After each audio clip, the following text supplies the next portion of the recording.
നമസ്കാരം മക്കളെ, നമുക്ക് പഠിക്കാം. ഇന്ന് നമുക്ക് റ എന്നതിന്റെ ശബ്ദം വ്യഞ്ജനാക്ഷരങ്ങളുടെ കൂടെ ചേർന്ന് വരുന്ന കുറച്ച് വാക്കുകൾ എഴുതി പഠിക്കാം. ആദ്യം എഴുതുന്ന വാക്ക് ക്രമം. ക്ര വരച്ച് ക എഴുതി റായുടെ ശബ്ദത്തിനായി ചിഹ്നം വരച്ചു. ക്ര ക്ര മം. ക്രമം ക്രമം. അടുത്ത നമുക്ക് നേത്രം എന്നെഴുതാം. നേത്രം എന്ന് പറഞ്ഞാൽ കണ്ണാണ്. ഐസ്. നേത്രം.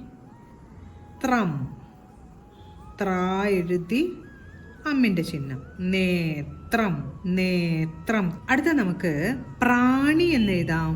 പ്രാ.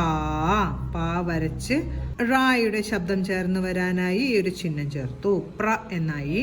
ശേഷം ആയുടെ ചിഹ്നം കൂടെ ചേർത്തു. ഇപ്പൊ എങ്ങനെ ഉച്ചരിച്ചു? പ്രാണി. നായി എഴുതി ഈയുടെ ചിഹ്നം. നി. പ്രാണി. അടുത്ത് നമുക്ക് ക്രിയ എന്നെഴുതാം.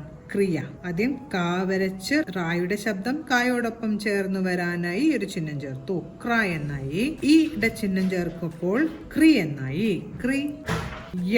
ക്രിയ. ക്രിയ. ക്രിയ. അടുത്ത നമുക്ക് പ്രീതി എന്നെഴുതാം. പ്രീതി. പ്രാ വരച്ച് ഈയുടെ ചിഹ്നമാണ് ചേർക്കേണ്ടത്. പ്രീതി. തായോടൊപ്പം ഈയുടെ ചിഹ്നം ചേർത്തു.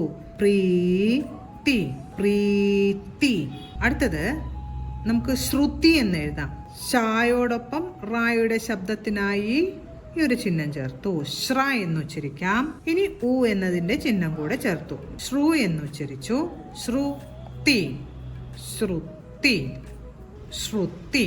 വ്യഞ്ജനാക്ഷരങ്ങളോടൊപ്പം റ എന്ന ശബ്ദം കൂടെ ചേർന്ന് വരത്തക്ക വിധമുള്ള കുറച്ച് വാക്കുകളാണ് നമ്മൾ ഇന്ന് എഴുതിയത്. ആദ്യം എഴുതിയ വാക്ക് ക്രമം. അടുത്തത് നേത്രം. അടുത്ത വാക്ക് പ്രാണി. അടുത്ത വാക്ക് ക്രിയ. അടുത്തത് പ്രീതി. അടുത്ത വാക്ക് ശ്രുതി. ഇന്ന് നമ്മൾ പഠിച്ച ഓരോ വാക്കുകളും പറഞ്ഞുകൊണ്ട് എഴുതി പഠിക്കാൻ ശ്രമിക്കണം. അടുത്ത ക്ലാസ്സിൽ കാണാം മക്കളെ. നമസ്കാരം.